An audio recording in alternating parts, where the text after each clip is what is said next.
Det er utrolig viktig at det finnes et teaterarkiv som ikke bare har digitalisert plakaten.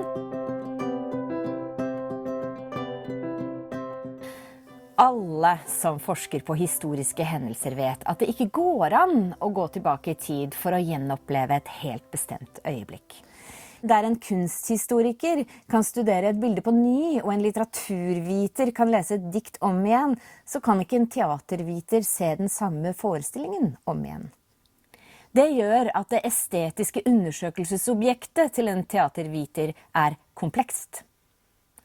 Derfor er det så viktig for teatervitenskapen å ha et teaterarkiv, der man ikke bare sparer på et manus, men flere versjoner av et manus, i tillegg til at man sparer på programblad, anmeldelser, fotografier og skisser av hvordan scenen skal se ut.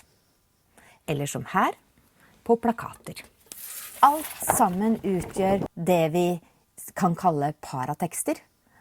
Og teatervitere samler på alt dette for å i best mulig grad forsøke å forstå hva som har skjedd på scenen en gang i nær eller fjern fortid. Plakaten vi ser her forteller oss noe om BIT Teatergarasjen, men også om byen Bergen, og hvilke aktører som har vært engasjert i det bergenske kulturlivet. Det åpenbare er at denne plakaten kan fortelle oss at noen som har kalt seg Verk-produksjoner spiller et stykke som heter The Answering Machine. Vi skjønner at Verk-produksjoner er fra Norge. Det står jo på plakaten.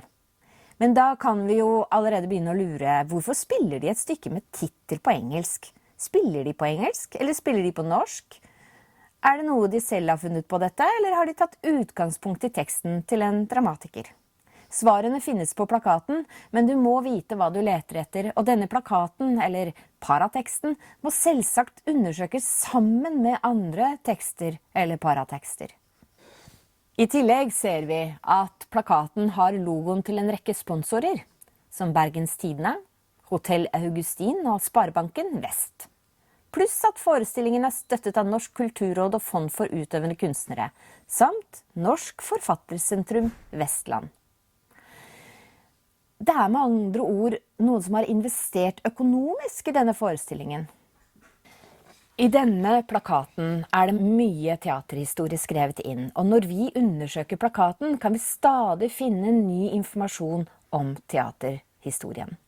Og derfor er en slik plakat en viktig kilde for teaterforskeren, på samme måte som det er utrolig viktig at det finnes et teaterarkiv som ikke bare har digitalisert plakaten, men som sparer på originalen, slik at man som forsker kan undersøke kilden enda nærmere enn bare å studere objektet via en skjerm.